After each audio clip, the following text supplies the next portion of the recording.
Sholat, tapi pikiran melayang. Begini jawaban Rasulullah yang menggetarkan hati. Pada suatu majelis Rasulullah, suasana terasa begitu tenang. Para sahabat duduk melingkar menyimak setiap perkataan beliau dengan penuh perhatian. Namun, di antara mereka, ada seorang sahabat yang tampak gelisah. Jemarinya saling menggenggam, matanya menunduk, dan napasnya terasa berat. Setelah beberapa saat ragu, ia akhirnya mengangkat wajah dan berkata dengan suara lirih, "Wahai Rasulullah, aku ingin bertanya, tetapi aku khawatir pertanyaanku ini akan membuatku semakin malu di hadapan Allah."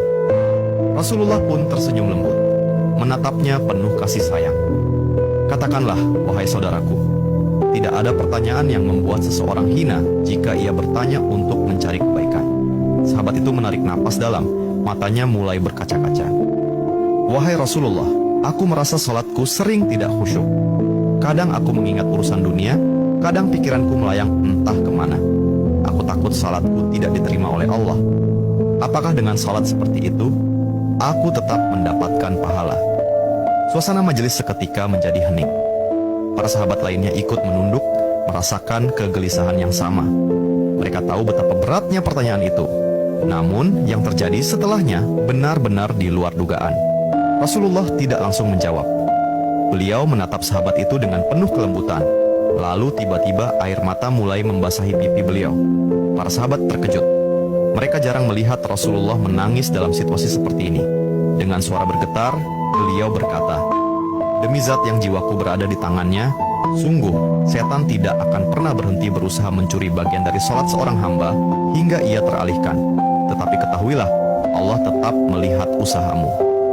Rasulullah menarik napas dalam, lalu melanjutkan, "Wahai saudaraku, jika engkau meninggalkan salat hanya karena takut tidak khusyuk, maka setan akan menang.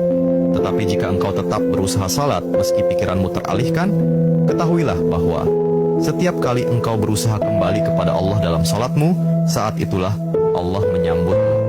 Mendengar itu, sahabat tersebut tak mampu menahan tangis. Begitu pula para sahabat lainnya. Kemudian Rasulullah melanjutkan dengan penuh kelembutan, "Bayangkan seorang ibu yang melihat anaknya berjalan ke arahnya, tetapi anak itu sering jatuh dan tersandung. Apakah sang ibu akan marah?